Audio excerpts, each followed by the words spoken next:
Жаштар келечектин ээлери деп коет. Андыктан азыркыдан баштап, жаш кезинен баштап, мектеп кезинен баштап бир канча келечекте пайда алып келчү техникаларды ойлоп тапкан жаштар Кыргызстанда өтө эле көп. Алардын көпчүлүгү мынакей сырт жакка да чыгып келди, видеолору таркаган учурлар катталган. Ал эми бүгүн бизге дал ошондой ойлоп табуучулардын бири Бектур Садиров конокко келген учуру. Кутман таң менен Бектур. Маанай жакшыбы?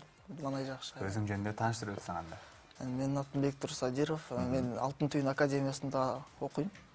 Номер 70 гимназияда окуйм. Өзүм мектебим Тончкасынын окуучусумун. Ушундай кичинекей кезимден баштап ушундай техникаларга кызыгат. Техникага абдан кызыганмын. Бизге өзгөчө бир буюм менен келипсиң. Балким автоунаа. Многофункциональный буровой установка болот. Анткени бизге республиканский технический олимпиададан бизге болсо эме берген да. Задание берген. Буровая установка жасагыла деп. Анан биз болсо Ош Баткенде балдар келип эметтеп, уш жактан бул машина экинчи орун алган да. Бул машина эмне кылат? Бул машина суу чыгарат. Эмет бензин чыгарат, газ, уголь. Абдан керектүү нерсе экен. Аябай керектүү нерсе. Балким мынакей пульт менен дагы келипсиң, пульту бар экен, иштетип көрөт турсуң. Башкарып.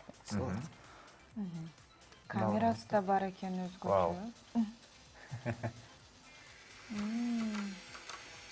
Ушинтип жер тешип кете алат. Түшүнүктүү. Канча убакыт кетти дал ушул техниканы ойлоп табууга? Ушуга 3 ай кетти, бүт кошуп. Жалгыз ойлоп таптың? Жалгыз үйдөн эле. Вау. Кандайдыр бир адамдарга сунуштап көрдүңбү? Балким мамлекеттик кызматкерлерге ушундай жасасак болот деп. Ооба, сунуштап көрдүм. Колдоого алындыбы? Ооба, аябай жакшы проект экен деп колдошду. Көп эле. Макташты. Мындан мурун дагы эмне жараткансың? Буга чейин көп эле нерсе жасай беребиз, ойноп анан кайра эмеси сындырып коебуз, анткени эми жетишпей калат да материал. Ошондой. Айтсаң, 15 жашта экенсиң, сен курактуу мырзалар компьютерный клубтардан чыкпайт. Интернет клубтан. Сен болсо ушундай пайдалуу нерсе менен алектенет экенсиң. Кантип ушул ой келди? Буга мен кичинекей кезимден беричи. Атам деген мотор кантип иштейт экенин бир эле жолу көрсөткөн. Ошондон бери кызыгып жүрөм. Келечекте ким болгуң келет? Балким башка кесипти аркалагың келет? Эме болгум келет да. Машиностроительный завод ачкым келет ушундай. Тилегиңе жет. Электромашиналар чыгара турган завод болсо. Экологияга таасирин тийгизбеген. Экологияга. Эң сонун. Буюрса чыгарып калсаң, бизге бирден белек береттирсиң, бирден автоунаа. Арзандатуу менен болсо дагы, албетте тамаша. Бул автоунааны эгерде чындыкка айланта турган болсок, реалдуу автоунаа кылып чыгара турган болсок, техника кылып, канча каражат кетет жана канча убакыттын ичинде жасалып бүтүшү мүмкүн? Деги эле Кыргызстанда жасаса болобу бул техниканы? Ооба, Кыргызстанда жасаса болот. Бирок мындан канча акча кетет экенин эсептеген эмес. Бирок канча убакыт кетиши мүмкүн? Сен бул кичинекей мырза 15 жашта ушул нерсени эле ойлоп тапканы бул өтө чоң сыймык. Азаматсың. Чет элдик балким сынактарга жөнөтүп көрдүңбү? Канча дагы жанагы вундеркиндтер тууралуу видеолордо көрүп калабыз, сынактар болот. 19 апрелде эме Татарстандагы барып, бул машина эме биринчи место алды. Биринчи орунду алды, э? Биринчи орун. 19 мартта. 14 апрелде. Мартта. Эң соң бир аз толкундан атат, түшүнөбүз. Мен билгим келет, ушундай таланттуу мырзанын ата-энеси ким болду экен? Ким болуп иштешет? Менин атам болсо машинамда иштейт. Ошол жака мен да тартылып кеттим. Апам болсо 70-чи гимназияда мугалим болуп иштейт. Анан болду ошондой. Абдан сыймыктанышса керек сен менен. Ооба, абдан сыймыктанып, туугандар мактап турушат. Келечекте кандай пландарың бар? Дагы кандай пайда алып келчү техниканы ойлоп тапкың келет? Мен дейин азыр электр трактор жасап атам үйдөн. Өзүм агайым мага мындай кыл, тигиндей кыл деп жардам берип турат. Физикадан берген агай. Физикадан берген агай Алтын Түйүндө иштейт. Менин агайым аты Нурлан. Жакшы көрөм. Эң сонун. Келечекте дедим го, дүйнө жүзүндөгү белгилүү ушундай техникаларды ойлоп тапкан адамдардын кимисин көмүр тутасың, балким кимдин иштери жагат. Мисалы үчүн Илон Маск деле жакшы Тесланын ошол жагат электр машиналар чыгарат сону.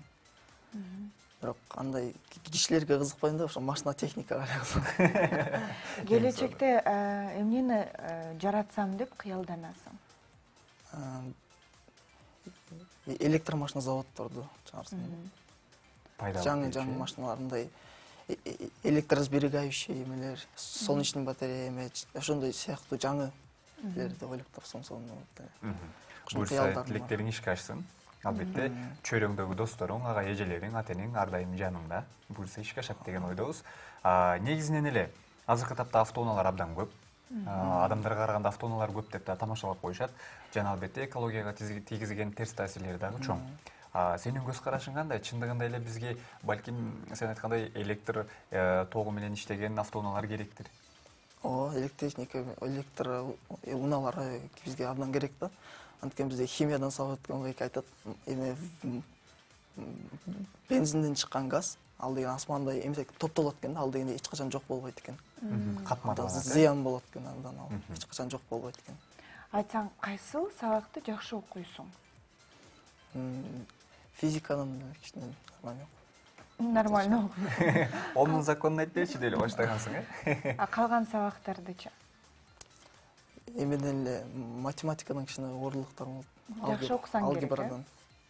Аябай жакшы окуй албайм. Алгебрадан, бирок мен оюмча бул жерге математиканын дагы таасири күчтүү болуш керек. Эсептеп.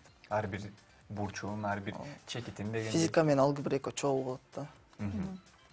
Айтсам, 15 жашар бала үчүн ушул нерсенин баарын ойлоп табуу бул оңой нерсе эмес болуш керек. Кантип ушул нерсени жараттың, мындай эмне менен эмнени кошкондо ушундай болот деп айтып берсең, негизи ушул жараткан тууралуу. Эң алгач эмнеден баштадың? Эң биринчисинде бул машинаны ойлоп таап баштаганда, ар кандай оюнчуктардын моторлорун чыгарып чогулта баштадым. Чогултуп, анан сабакта отуруп алып, өзүм сабакта отуруп, схемасын кандай кылсам деп чийип отуруп, ушинтип ойлоп оюма келди. Рулун кантип жасасам деп ошондой оюма келди. Мындай урматтуу телекөрүүчүлөр, бул техниканы башкаруу пульту дагы биздин колубузда турат. Бул экран күйөбү? Жок, күйбөйт, мынакей урматтуу телекөрүүчүлөр, сиздерге көрсөтөтөлү. Мен оюмча келечекте укмуш аппаратураң болот деген үмүттөбүз. Өсө турган мырза экенсиң.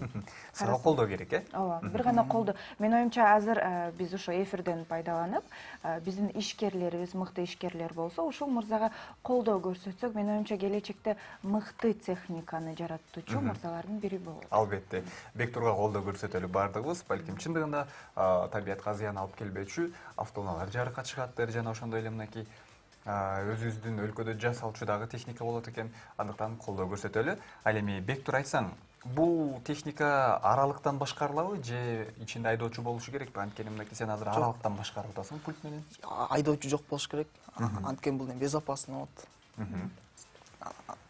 Анткени техникада болуп бир жер бузулуп кетиши мүмкүн да. Мисалы эмес ошондой айтканда эле трос үзүлүп кетсе, мисалы кишиге тийип, алыстан отуруп эле, мисалы азыр дейин суу чыгарганга канча дейин киши иштеш керек да. Ал болсо алыстан эле бир киши столго отуруп эле каалагандай башкарып өтө берсе болот да. Чекиттерди басып коюп, кнопка басып эле отура берет. Эң сонун Бектур сага ийгилик. Буюрса дагы жаңы ачылыштарың менен күтөбүз. Жана албетте сыйлыгың кут болсун. Алгачкы сыйлыктарыңдын бири. Жана албетте ишенебиз, буюрса келечекте экологияга терс таасирин тийгизбеген автоунааларды ойлоп табасың деп. Бектурду көрүп мен чынында абдан сыймыктандым. 15 жаштагы бала үчүн ушундай нерсе жараткан бул абдан чоң жетишкендик. Ошондуктан келечекте 10 жылдан кийин, 20 жылдан кийин сени эң мыкты ишкер катары, ушинтип машина жаратуучу мыкты инсан катары телевизордон көрүп сыймыктана ал. Ушу бала менен биз 15 жашында тааныштык эле да. Кыргыздын Илон Маск деп коелу, бирок Илон Масктан ашасың буюрса. Буюрса.